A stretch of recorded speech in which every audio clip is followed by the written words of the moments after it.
Everyone's favorite inebriated mouse is back in the house. I'm a rock star now.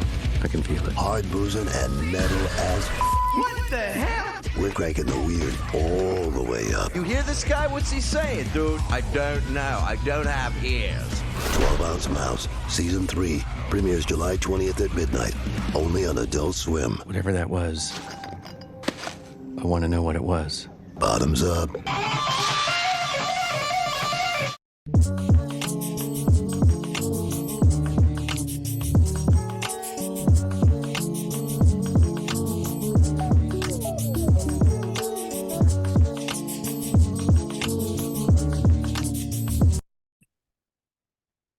Welcome back to Owls Only, the Adult Swim podcast. I'm your host, Bryce Hope, and I know how to play You Give Me $40.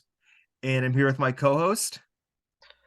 I'm Hunter, and did you know that radar spelled backwards is radar? You're thinking about it, ain't you? So as you notice, this is not Alex, but we're doing sort of a different format now. So Alex is still going to be on the show, but he's going to be like on things that he's already seen or knows more about. And I'm going to have Hunter here help me some episodes that he knows more about. And sometimes we'll do the show alone. Sometimes we'll have like guests come on and stuff. But yeah, so this is sort of the new format of the show. So Hunter, I want to start a new segment where I try to tell whoever I'm with what happened on Animation Domination this week without looking it up. So are you ready for this? I'm ready. That sounds fun. Okay, so if I remember correct, so the Animation Domination lineup right now is like Simpsons, Great North, Bob's Burgers, Family Guy. Simpsons was about like Flanders trying to it was like Flanders gets involved with like the mob and like Fat Tony, which I feel like it's impossible they haven't done that before, but I guess they haven't. Oh, Great North is going to be the hardest one in all these episodes. Great North was like, I think the dad needed to like buy a new bed or something, and the kids were all telling him like different stories. It's a very Bob's Burgers script. Bob's Burgers. Fuck. Oh, okay. Bob's Burgers was this guy who like was rowing in like a rowboat from like New Zealand to like I don't know some other part of the world, and he stops in like Wonder Wharf for like a burger, and he takes a bite of the burger and realizes that he doesn't want to go back out to sea, and so they have to like convince him to go back out to sea, otherwise it'll look like Bob like made him not like continue on his journey. It was weird, but it was good. And then Family Guy was a Wild West episode. You know about Wild West, right? Yeah. It was about Wild West reconnecting with his dad. They go to the giant chicken's house, but we don't actually see him, so that sucks. I wanted more to the giant chicken. But yeah, that's my Anadom recap. I feel like it's gonna get harder because as the season goes on. But so today we're talking about a very important show to us. I'd say this is like the foundation of our friendship. Don't you think? Yeah. We're talking about 12 Ounce Mouse. And so this is God, it's kind of hard to start because there's so much to like dive into. So 12 Ounce Mouse is created by Matt Malero of like Aqua Teen Hunger Force fame, and it's kind of like infamous for being like people say it's the worst looking Adult Swim show, but it's really not. It just looks different, I think. It's very like it's all sketches like they did Rhoda on the back of like a Perfect Hair Forever script, and it looks very childish, but I think I think all the characters in the show look cute, don't you think? There's definitely like a lot of charm to the art style, and once you know the tone and the humor of the show, you like kind of realize there's no other way they could draw it and have it work. Yeah, like I think these characters are adorable. Like even the ones that are like horrifically creepy, I think they're like adorable. And I think that a lot of I think that a lot of shows on adults, even on Adult Swim, I think a lot of shows look worse than this, and the show definitely gets like a bad rap because it is. I don't even think it looks bad. I think it looks different, you know? Yeah, I never thought this show looked bad. I always liked how it looked.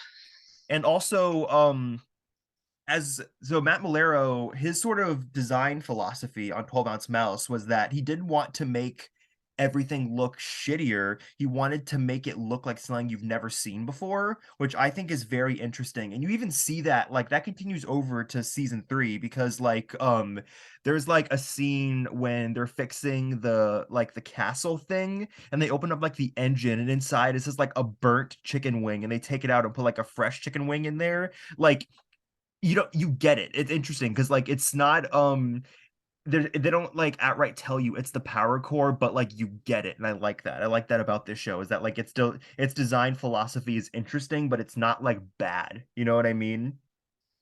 There's a lot of stuff in this show that you just kind of like learn to understand as you're watching it, and especially as you rewatch it, where they don't directly explain things, but if you're paying enough attention, you're just like, oh, I know what's going on, kind of, mostly. Yeah, it's almost kind of like this is a thing with Fooly Cooly too, where you watch it the first time and you're like, what the fuck is this? But then as you watch it and rewatch it, more and more of it starts to make sense. And I think 12 ounce mouse is definitely much more cryptic. So we can just get right into it. So it's about like this mouse named Mouse Fitzgerald who loves guns, booze, and anarchy, as it says on the back of the Region 4 DVD. And he's got his best friend, which is a little like chinchilla clip art thing named Skillet. And they just kind of it starts off with them doing odd jobs for this creepy shark and like this square guy. But then the show starts to get into like Fitz has memories of like a wife and a child and stuff like that. And then you start to kind of notice that like, oh wait, everyone here is like scared of something, but you don't know what. And then like, there's a clock that starts like spewing time gas that like makes people like does it wipe their memories or does it just make them like complacent? It just makes them do like whatever the context of the scene is. It makes them do whatever Shark wants, like when Fitz like burns the papers. Yeah, like Fitz finds like these papers and then the clock appears and gasses him and then he starts like burning them and he doesn't know why because like the gas it's basically like mind control gas essentially. But so it's fucking insane because there is truly nothing else. When this came out, there was really nothing else like this on TV, and I think that this show has really changed. Like I see, we see shades of 12 ounce mouse in so much of what's on TV right now. Like I remember when WandaVision came out. Yeah, Like the first couple episodes of WandaVision remind me of 12 ounce mouse in a way. And like another show that I really think reminds me of 12 ounce mouse is Severance, the Apple TV plus show, which is about like severing like your memories between like work and like your home life. It's that show very much reminds me of Mouse, even like design philosophy, because all the backgrounds in Mouse, at least in the first 2 seasons, are very like white, they're just kind of like very simple like white backgrounds, and they do that in Severance too with like all the hallways and stuff are white. But so yeah, it's sort of about like it's about Mouse trying to figure out like what's going on in this town, and at the same everyone's got their own agenda, which is interesting. And I think Mouse's voice is one of the greatest voices like ever, you know like yeah. go ahead. One time when I was trying to explain this show, I think I might have even been making a joke to you. I boiled it down to like the most basic description. This is a show about a guy walking around asking questions. That is very true. And I think that because Matt Malero does the voice for Mouse, and I listened to those like live shows he did in 2020 during like COVID and stuff, where he talks about like, the genesis of the show basically. And his voice, it was originally like scratch dialogue. Like they were only doing it because like it was like they were doing like animatics essentially, and they wanted to get someone to like really voice him. But then like his voice was so perfect they just kept it, and I love it because I can't imagine Fitz with a different voice. We do get him with a different voice and I don't like it at all because they do Seth Green and I hate it, even though it's grown on me, but I really did not like Seth Green Fitz when that first came out. But Yeah, Fitz's voice is very iconic. it's just so good. So we do eventually learn through like the context the show gives you, and also Matt confirms this on like these sort of live show things.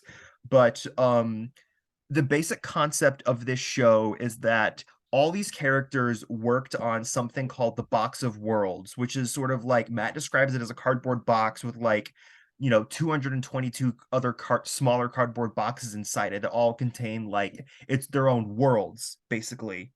And these worlds were originally used for like, like purposes of like farming and stuff, so they have sustainable food sources. But eventually, like the antagonist, the clock slash shadow slash industry man, puts all our characters inside, and they're like trapped. They all have like various different levels of memory. Everything is very hazy, and it's just sort of about them trying to get out, essentially.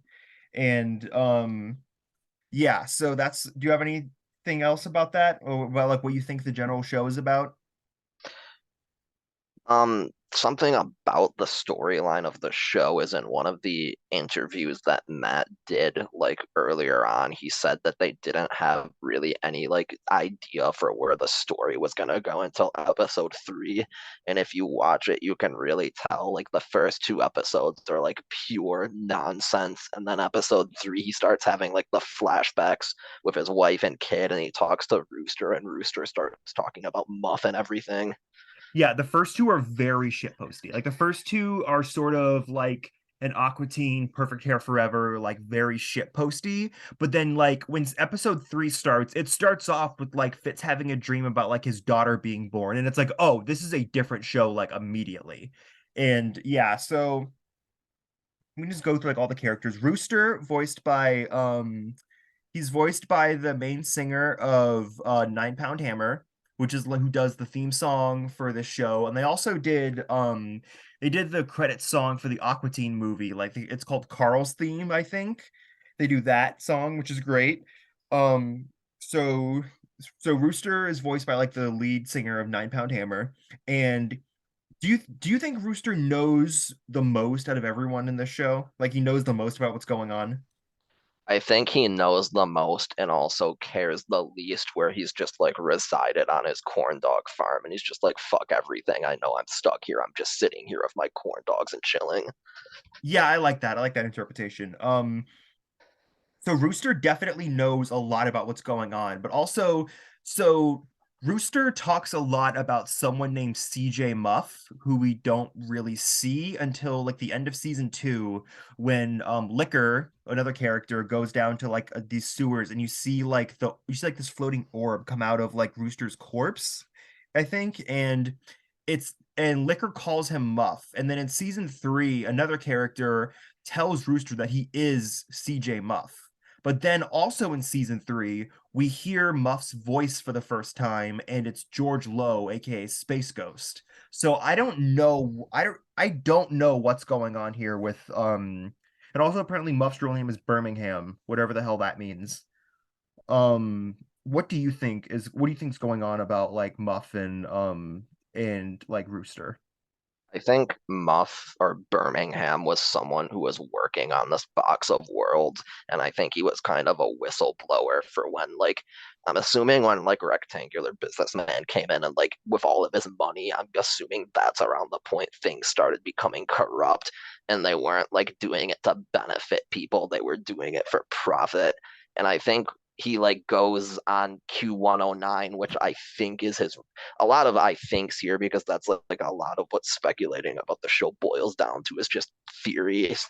But I Yes. think he goes on his like Q109 radio station and he like whistle blows and tries to tell people what's going on with the box of worlds and like shit industries and everything. Oh, and also another big important piece of lore that we get that I forgot about is that in season 3 they say that Q109 is the guy who figured out how to use like sound waves to make time stand still. So I think what's going on with this is that Muff slash Birmingham slash Rooster was he was like a radio guy, but he was like super super smart, and he used like he figured out how to use like time like radio waves to make like time stand still.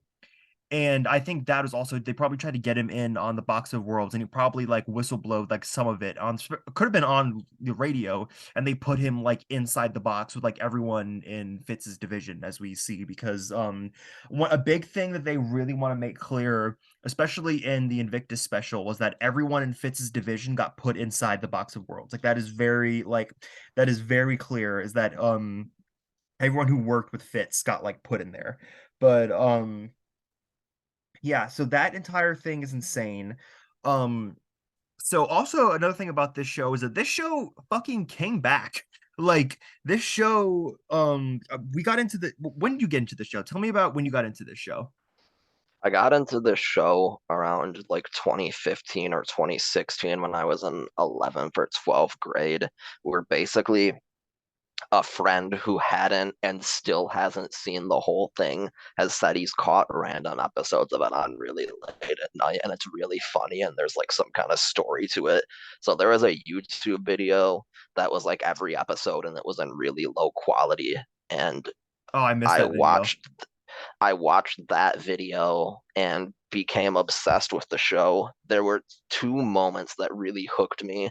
One moment is in the first episode where Mouse is like getting run over by cars in the street, and then he talks with the woman's voice, and he says like watch out, and it's his mouth moving but the woman talking. And Yup. that I thought that was like the funniest thing ever when I first saw that. And then what got me more into the story of the show is the scene where it's like Rooster, Golden Joe, and Peanut Cop are all on his farm, and they're all talking, and Rooster's like singing about how he lost his arm, and then he explains how I think the Shadow Man like came and like took him and took his arm and like threw him into the Box of Worlds, and then Fitz like interrogates everyone with a gun and tries to like explain that he feels like he was ripped from somewhere else, and he's asking them if they feel that. And then as that scene's getting really interesting, the new guy comes and starts like his song, because the show can't like give away too much at once. I fucking love that entire scene. And also something that I noticed after a few rewatches is that when Rooster is explaining like how he got put into, Rooster is explaining, I think, how he got put into the Box of Worlds. He says like this featureless thing is in like a room painted white, and it grabs him and starts pushing him toward a fan. And we see that room later on in season 2, because Peanut Cop is captured by like the shadowy guy, and he's in that room with like the room painted white with the giant fan, and also Rooster talks about like he gets shot with something that paralyzes him. And this is also when the shadow guy is just like shooting Peanut Cop with a bunch of tranquilizer darts that aren't like do anything to him but making him high. But yes, I love that. I love that entire scene. That's probably one, like maybe my favorite scene in the whole show, when they're with that entire scene when they're talking about like what's actually going on at Rooster's house. But yeah, I have a similar story. Because I was just always trying to watch everything that Adult Swim ever made. And I remember getting super into 12 Ounce Mouse through the Adult Swim message boards, and those are still up. So like in 2015, I think, I got super into it. I got super into the DVD, because the DVD is like a huge part. It's a huge part of our friendship, I think, the 12 Ounce Mouse DVD, because it's very rare. It's one of the DVDs that was only made for the Adult Swim shop in like the late 2000s. And so it's very hard to get a hold of. And I was trying to get a hold of it for years. So I eventually won it on a Twitter contest from Classic Swim. Wonderful account. But yeah, the 12 Months Mouse DVD is super rare. It's edited into a movie with no chapter select. So you have to watch it just straight. And then it also comes with like a shitload of like promos, behind the scenes stuff. And also, if you hold it under a black light, there's like the characters, like their outlines of skeletons on them. It's crazy. It's one of the best. I think this is one of the best Adult Swim DVDs ever. What do you think? I agree. It's definitely one of the best DVDs they put out. And to add to that black light thing, apparently there are letters hidden inside everyone's like skeletons. And there was an email address that you could like decipher from that. And if you emailed it, you won a prize. But I've never heard what the prize was. I don't think anybody figured it out, which is crazy.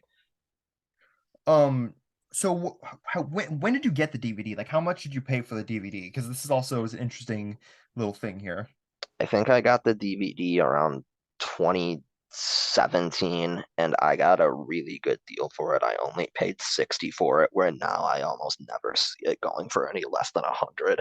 I saw it for like 80 the other day, and I almost considered buying it just so I could like have a backup. I was like, should I do this? But I didn't. But so I got the Region 4 DVD when I was in high school, which is like the Australian release, which is a fold out, and like the fold out, because the American version is just like a DVD you get at like Target for like a movie that came out. It's just like a 2 disc, like like snap case. But I got the Region 4 like fold out, which has like it's pretty much just like white bricks, but then like where the discs are, they have like the drawings of their skeletons and stuff. So it's kind of like that. But and like I said, I won the and then I like a year later I won the DVD in a like Twitter contest from Classic Swim. But yeah, I think this DVD is incredibly important. I think it's probably one of the best pieces in my Adult Swim collection. The cover art is fan art, which is crazy because there's this, I'm blanking on their name, which I feel really bad about, but they have a fan art segment on the DVD, and it's just like this person who does these like wonderful like paintings of these 12-ounce mouse characters, and one of them is like it's like the Last Supper with like all the mouse characters, and they made that the DVD cover, which is crazy because that's like the definitive mouse image, you know what I mean? Like that is the mouse image, is like this DVD cover. There's no words on the cover either. It's just the Last Supper painting, and I love it. It's beautiful, you know? There's also a fan art reel on the DVD, and it has more of his paintings on that reel. Yeah. Like there's more of his stuff on there. And he also he's still making them. Actually, I don't know what their pronouns are, but they're still making them. Like they did. I know I've seen one of like Busby, who's only a character in the revival. So like they were still making them like when the revival came out, which is fucking awesome. And yeah, it's great. But yes, the DVD is super important to us. But yeah, so this show gets to come back, which is crazy because the show runs from 2005 to 2006 and gets canceled because this is like the era when Adult Swim would have literally like 8 new shows in one night. You know, they'd have like, okay, here's new episodes of like Venture, Aqua Teen, Metal, 12-ounce Mouse, Moral Oral, Metal, like Frisky Dingo, Robot Chicken, Squidbillies. Like they're just throwing all this shit at you, and it was sort of they're kind of seeing like what sticks and what didn't. And unfortunately, Mouse does get canceled after the second season, which it does get cut down, which I noticed. Because I'm pretty sure Matt said that he had ideas to keep the story going, you know, but it gets cut down. It's seemingly like almost right in the middle of the climax because we're just hopping all around, but that's fine because like this is the only way to talk about this show. Because towards the end of like the show, it looks like what they're building towards is that they're trying to get to the river to make it through, quote, the upfalls to get out, but then Skillet gets killed and Mouse stops caring about everything, and that sort of like changed the direction of the show. And so we never really get to see like what was going to happen because like I said, the entire direction of the show gets changed because like Mouse kind of fucks off after Skillet dies and starts playing like a pinball machine inside like this inside like a like diner, got like destroyed by like all the chaos, and then this being called Archaeus comes down and like fixes everything. Like she fixes literally everything and tells Fitz that he has to like save Skillet essentially. And also, so this is not lost media. I thought it might have been, but the first sort of hint that we got the 12-ounce mouse was coming back was in 2017 on April Fools. They so not the Rick and Morty one, the one before that, where they were doing like sound effects on every show. You know what I mean? Where it's like you remember this, right? Is that the one where Aqua Teen had the robot voices? Yeah, like Aqua Teen and the robot voices. They put like Seinfeld like slap bass on like Bob's Burgers and stuff like that. They put like laugh tracks on like Family Guy. Like it was just that kind of stuff. It was I remember being very underwhelming at the time, but that's because they had like, the Rick and Morty season 3 premiere the next night, which is like the real prank that year.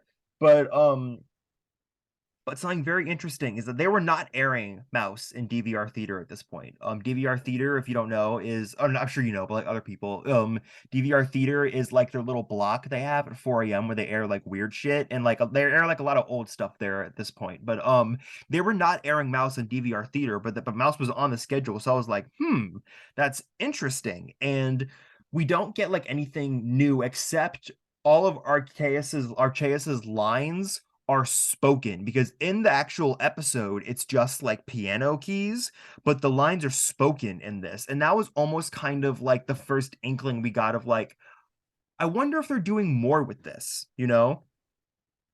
Yeah, that was really exciting to see at the time that they just involved it in the prank. Because it was interesting. And then like a year later on Development Meeting, which is like the Adult Swim stream show where they kind of show like people, they take pitches, but every once in a while they show like stuff the network's working on. They just like showed a new clip of 12-ounce Mouse and everyone was like, what the fuck?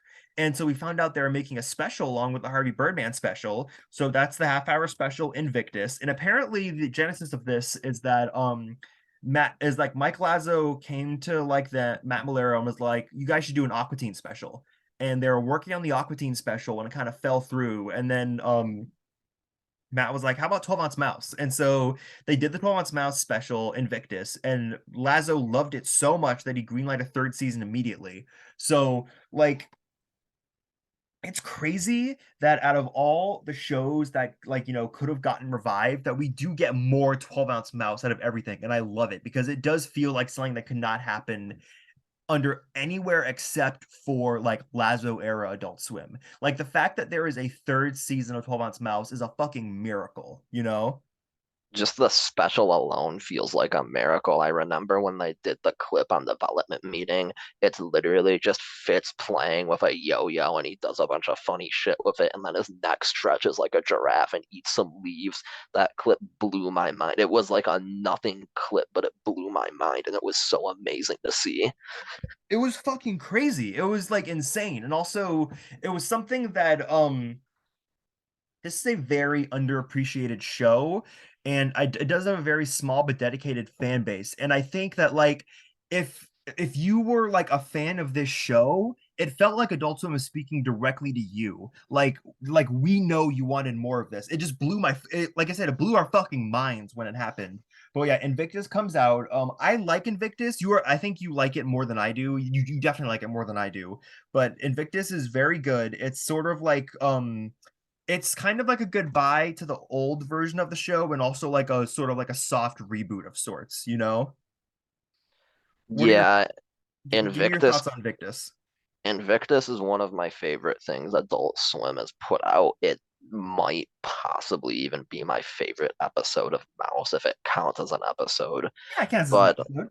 um I think it sort of like wraps up like some stuff in the original series. Like there's a scene where like Busby the Bee and Fitz basically break down and explain directly to the audience a lot of the plot of the show.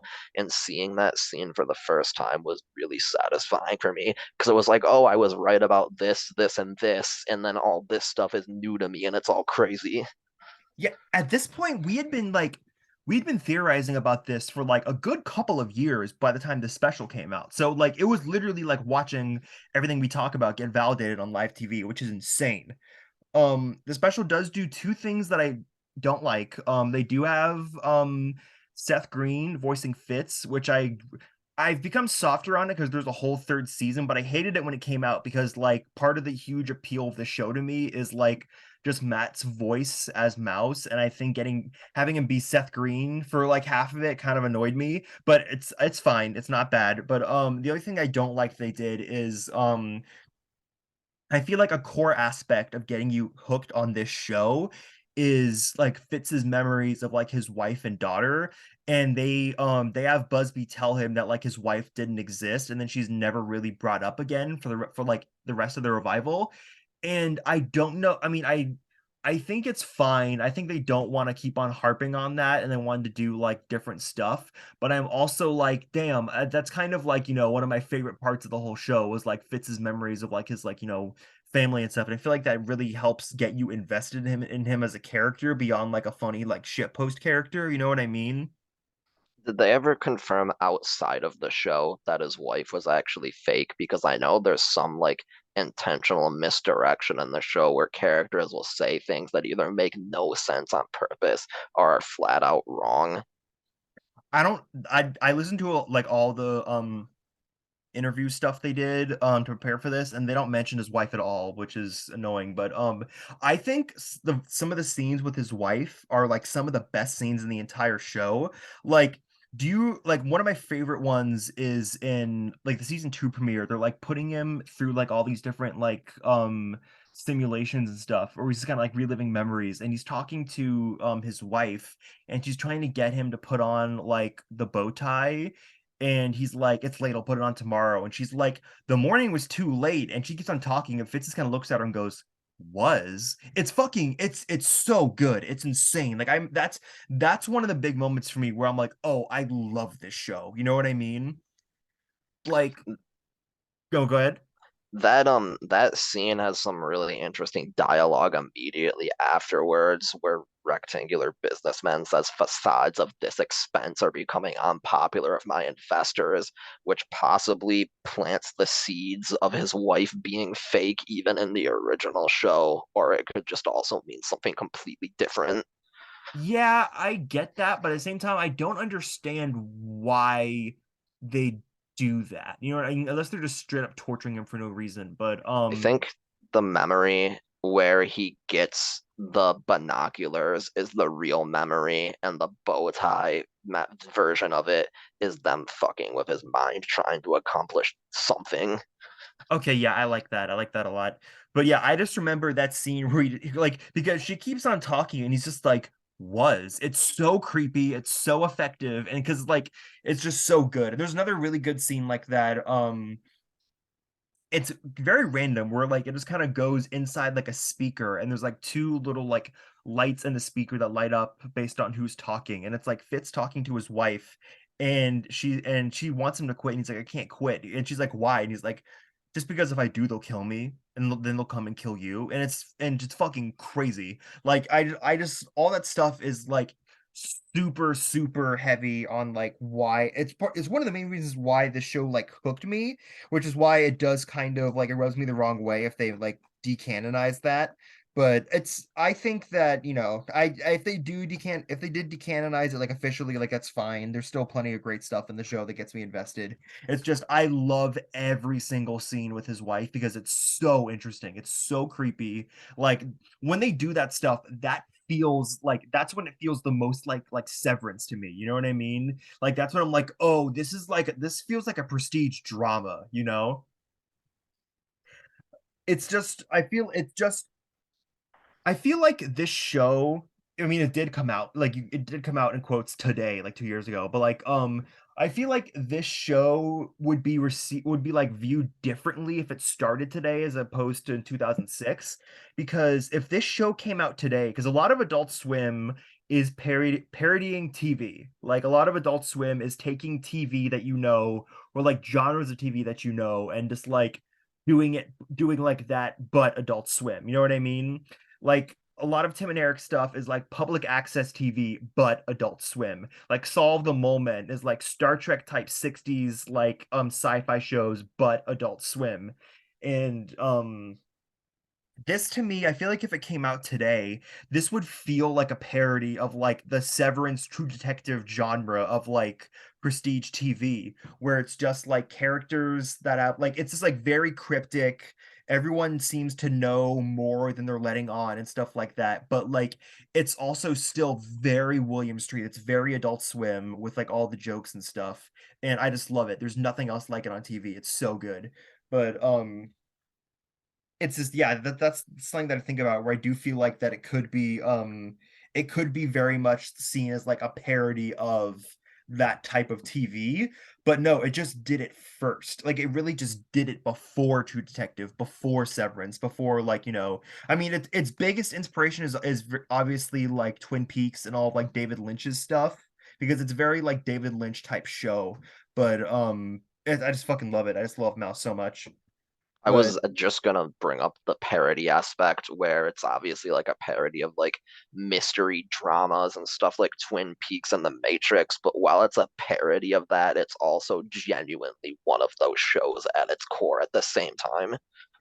that's what's so fun about it, and that's what makes it that's something that I think a lot of people don't understand about Adult Swim, is that I feel like it definitely gets dismissed as like, oh, that's like the stoner dick joke network. But like all these shows, even if they are doing like things that start as parodies, that like Venture Brothers or Moral Oral or 12 Ounce Mouse, but like a lot of these people fall in love with these characters and it becomes an actual part of that genre, just like something that's also funny. You know what I mean? Like the Venture Brothers is like the Venture Brothers is like the best superhero television show ever made. It's just also funny, and it's also and that's just like the difference there. And this is like one of like no other show, I mean, no other show is like this because every other show will eventually reveal all its cards to you, I think, but this doesn't, and because of that, no other show has really kept me like picking at it longer than this has, you know, like That's no other mystery show. that's something about Invictus where for every question it answers, and Invictus in season three in general, for every question it answers, it raises like 10 more. Like the box of worlds explains so much, but it also adds so many layers of depth and like mystery to it. Like how does this work? How do they like go from world to world? What different areas are individual worlds? I think another thing about this show that I noticed when I was watching season 3 is that I think that a lot of, because it is kind of implied that the box of worlds got lost inside one of the worlds, which is doesn't seem to make sense. But also, I kind of think about the Futurama episode, the Farnsworth Parabox, best Futurama episode, by the way, where the ending of that is like their box, like they just own a box that contains their own universe, and you don't question it because it's Futurama and they explain it to you. And I think like a lot of 12 Ounce Mouse operates on similar logic where like if this was on Futurama, they'd explain it to you and you get it and you just accept it. But because they don't take the time to explain it to you because all the characters already know basically, then you kind of like what is this? Like this doesn't make sense. But like it does make sense. They just won't, like it would make sense if they told you. They just won't tell you because they want you to like be smart enough to figure it out on your own, essentially. I also have a theory about season three, where not the story of it, but more so the production. I think some people complain about the pacing of season three, that like they don't accomplish enough and stuff like the jet ski scene like takes so long for them to get the jet skis out of the building. I think when they were making season three, I think that the like Matt and everyone maybe thought they had a Squidbillies type deal where as long as Mike was around, he was just going to keep greenlighting them for more and more. So I think they made season three with the mindset of we're going to get to do a lot more after this. So let's take our time, because season three just ends very abruptly with no conclusion to anything whatsoever. Yeah, season 3 does, it really does feel like that, like they're going to make, they're like, it does feel like they're setting up for a season 4, which unfortunately does not happen because we're not allowed to have anything nice.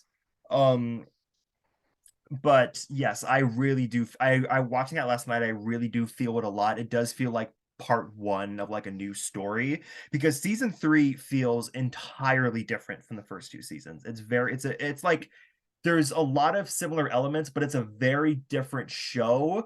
And I feel like I do love season 3. I think it's a miracle it got to exist, but I do like it a lot less than the original run because I do feel like it does get rid of a lot of the core elements that I loved about the original run. Like the core base elements to me that to like hook me on this show is like Mouse has like what makes Mouse an endearing character or like humanizes him are these two aspects. It's the fact that he has like a wife and a daughter that he has like some memories of, and the fact that he has a genuinely sweet relationship with Skillet because they're like buds. Like Skillet is like his buddy, and like it's a very sweet relationship, and they do split up Mouse and Skillet for most of season 3, but then when they get back together in the end, they don't even have a scene when they reunite, which very much annoys me. But I feel like if they had a season 4, they would have done that. you know?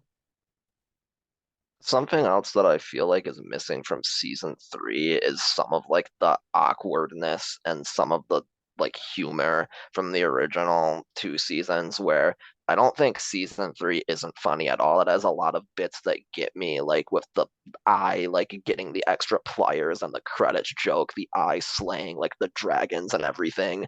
A Those are lot of so Golden good. Joe's dialogue. Golden Joe's fucking amazing in the revival. Like he's talking about where he's like, "Where's my jacked up wife at?" I fucking love that so much. It's so funny.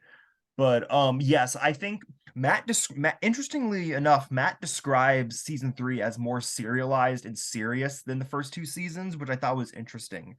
But yes, it's very they're doing a lot. There's a lot of new characters. We essentially also, I think, like half of the show in the original run was Shark and Rectangular Businessman. I talked about on the Frisky Dingo episode where I think Adam Reed is one of my favorite voice actors ever, and he is fucking incredible in this show as the shark. Like one of my favorite scenes is when he's talking to Rhoda and it's basically intimidating. I think Rhoda uses she her pronouns, right? I think Rhoda, Um, because they like go ahead. switch back and forth. Like there's a scene where Shark is talking to Rectangular Businessman and he's like, if you hurt her. Yeah. Rhoda's a gender fluid icon.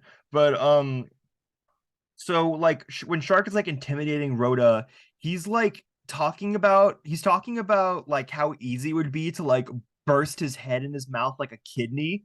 And it's just it's like he's giving this incredibly like threatening speech, and he's just like, but we're friends, right? And it's fucking like it would not feel out of line in like a drama. And it's like it's such a great performance. Like Adam Reed is probably one of my favorite voice actors of all time. And he's amazing in this show.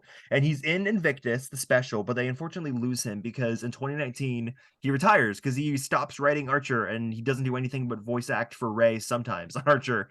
Which is I understand, like if I was Adam Reed, like he got to just go live in California, like North Carolina, and just kind of like fuck off, which is like awesome. Like it's awesome that he gets to do that because he created like one of the most successful like cable sitcoms of the 2010s. So like good for him, but also he's not in season 3. They replace him with I think Ned Hastings, and he's good as Shark, but you really really miss Adam Reed, and because of that, Shark and Rectangular Businessman are like they have like 2 scenes combined in season 3. They're really not in it at all, which it does feel like a huge part of the show was lost, you know? Another thing with voice actors in season three is that Dana Snyder voices Bubsy the Bee in Invictus, but people, as to my knowledge, people aren't able to figure out if it's him or like someone impersonating his voice in season three because they don't credit him. I think we ended up figuring out that it is Dana Snyder, but he just can't be credited for some reason. There's some I think Dana is like an actual fucking actor, and he's sorry that sounds mean. Like everyone's an actual actor, but like Dana's part of like this. I think he's part of like the Screen Actors Guild or something now because he's in like Disney Channel shows. And so I think that 12 Ounce Mouse, part of the reason you can get stuff like this made is because they don't have to pay residuals. And so that's when I feel like when people who have like, know their work, people who are like actually able to like get their, fucking like Screen Actors Guild stuff and get paid for stuff, when they come back to do this William Street stuff, they do because they love it. A lot of the times they do have to just like do it under like a pseudonym. Like Patton Oswalt is all over 12, all over like Aqua Team, but he's always doing it under like a different name. And that's what I think is going on here, where I think that Dana Snyder has to like use a pseudonym or not be credited to do this show, but he still does it because, like, he built his career off Aqua Teen. Like, he was discovered by like Matt Malero and Dave Willis. He'll do anything for them, basically. But I do think that's why he's not credited in like season 3, you know? Yeah, that makes perfect sense. Um, Also, this is not related to 12 Ounce Mouse. Did you think that Quasar's dad and Ballmaster's Rubicon sounds like Carrie Means? You know what? Now that you say that, I can kind of hear it. Because it sounds very Thundercleese to me. I don't think it is. It should be because Carrie Means is fucking awesome. It should be in everything, and everyone who listens to this should donate to him because he's fucking awesome. But Harry means it. He does Thundercleats. It sounds like Thundercleats in Ballmasters Rubicon when like with Dana Snyder and everything. It sounds like Thunder. It sounds like Thundercleats with his dad. But I don't know. It's probably not. But so let's see. There's so much going on with this show. One of my favorite scenes is one of the best characters in this show is Liquor. So Liquor is like he's like this little spindly like noodle creature. He's voiced by Matt Harrigan of Fish Center Live fame.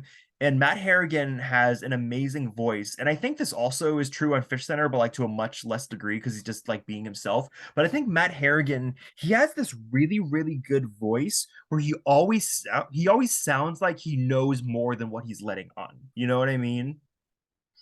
And throughout the run, it's really hard to pin if Liquor is one of the good guys or the bad guys, though towards the end of the show, he leans more towards good, but for most of it, he just seems really neutral. I think Licker's one of the good guys because he doesn't like the shark. He's one of the only characters that like openly tells like Rectangular Businessman to fuck off. I think Licker is firmly one of the good guys. I just think he knows I think Licker could know more than anyone else. He's a very interesting character. One of my favorite scenes is when they're all like dreaming and he has a dream about like him visiting Skillet's grave and the grave is like shaking and he's just like, you tried, little guy, you tried the hardest. That's such a good scene. It's so creepy. It's so like it's wonderful. But yeah, like Matt I Harrigan's had a voice. I had a theory about that scene, which is completely wrong because Matt has directly said that that scene is foreshadowing for Skillet's death. But Yeah. originally, I thought that scene was like the Fitz and his wife scenes. I thought outside of the box of worlds, Liquor almost had a child and it was like a miscarriage or something. That's really cool. I like that. I like that element a lot. But Liquor is probably my favorite character. It might just be Matt Harrigan bias because I love Fish Center so much. But Liquor might be my favorite character, and we do also lose him in the revival, which I don't know if that's a story reason or not, because Matt Harrigan, like, he was with Adult Swim up until he got fired, when everybody got fired when they, gutted William Street. But like so he was around and he was doing Fish Center every day out of William Street. So he could have done lines for Liquor, but I wonder if it's like a story reason why they didn't. Because we see Liquor and like Rhoda in these like tubes in Invictus and the special, and we see these tubes get broken, which feels like set up for a season 4. So I wonder if they made a season 4 if Liquor would come back, you know? I think it's implied that these tubes powered Cardboard City in some form because after the Yes. tubes are broken, Cardboard City is like very dark and different. Yes. It's awesome. I love Liquor so much. I'm very sad he wasn't in any of the revival because he's probably my favorite character. Um, His character design is also adorable. Like it's this is little like eyes on the side of his head. Like it shouldn't be cute, but it's adorable for some reason. But yes, Liquor rules. He's one of the best characters. Let's see. There's we didn't talk too much about Golden Joe and the Peanut Cop, who start off as joke characters, but they kind of have like their own major storyline throughout season 3. Um, Yeah, and a genuine like friendship between them that forms. yeah, they become like good friends, and I love that. I love Golden Joe, I love Peanut. The Peanut Cop is just like high all the time, and he has like one of the best high voices. It's so funny. Every time he says anything, it's so funny. There's the Eye. Nick Weidenfeld plays the Eye, who was very important to season 3 as well. It's kind of like a lot of characters gain or lose importance, I think, as the show goes on. And season 3 has a lot of the Eye and has a lot of Golden Joe and Peanut. Like those three and Mouse are kind of like the big characters that really it's like those three, Mouse and Rooster, are like the big characters that really carry over to the third season because a lot of the third season is like doing a lot of stuff with different characters, you know? But yeah, let's see what else we got. My notes here. I don't know what the fuck xenomorphantation is because what like one of the best scenes is when Liquor and no, it's not Liquor, Rooster and Mouse are hanging out in like it's like a mouse dream sequence and they're talking about like 901Q, which is Q109 backwards, is line code for xenomorphantation, arachnid xenomorphantation. And before season 3 came out, my general idea for that was I thought that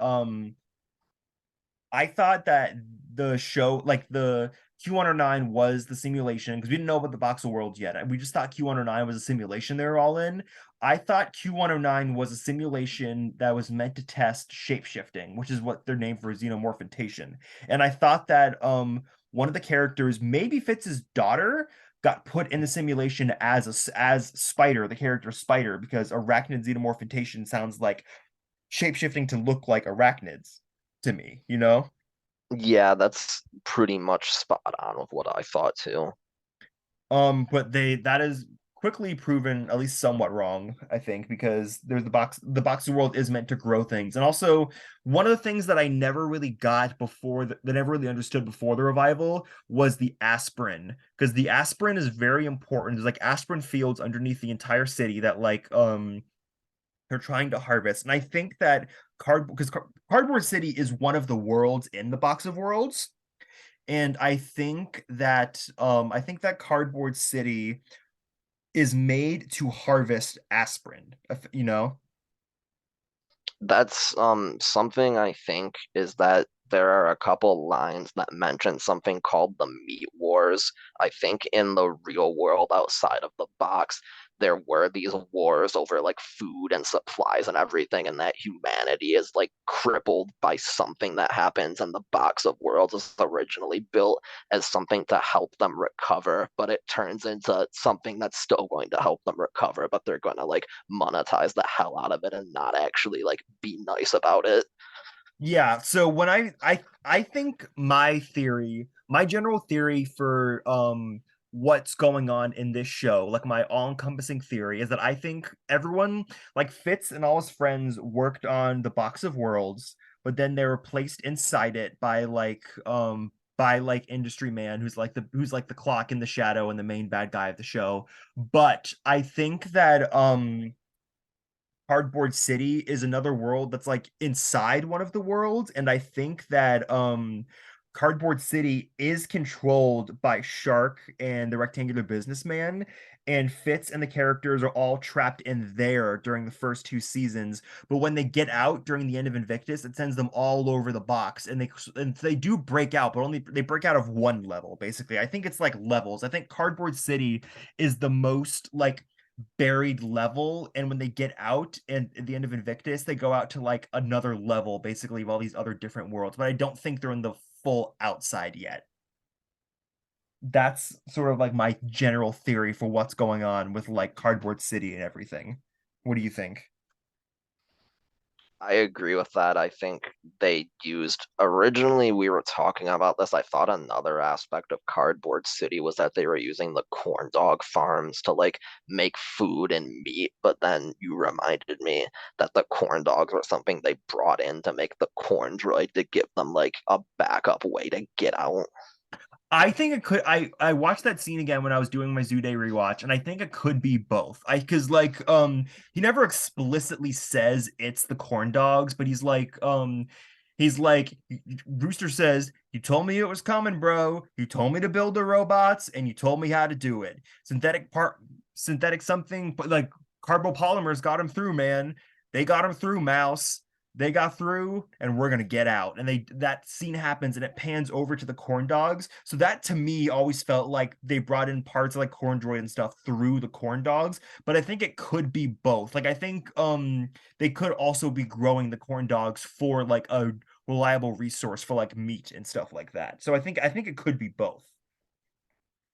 But um one of the I think one of also this has a real there's a really really good concept in here that I haven't really seen in anything else, where they deploy anti-language gas, which is one of the most fucking horrific concepts ever, and for like an episode or two the characters just like lose the ability to talk, and it's awesome because a lot of 12 ounce mouse's dialogue, it's very dreamlike, it's very cryptic, and so like they say the language is giving out, and it's almost like a seamless transition from like normal mouse dialogue into just straight up nonsense.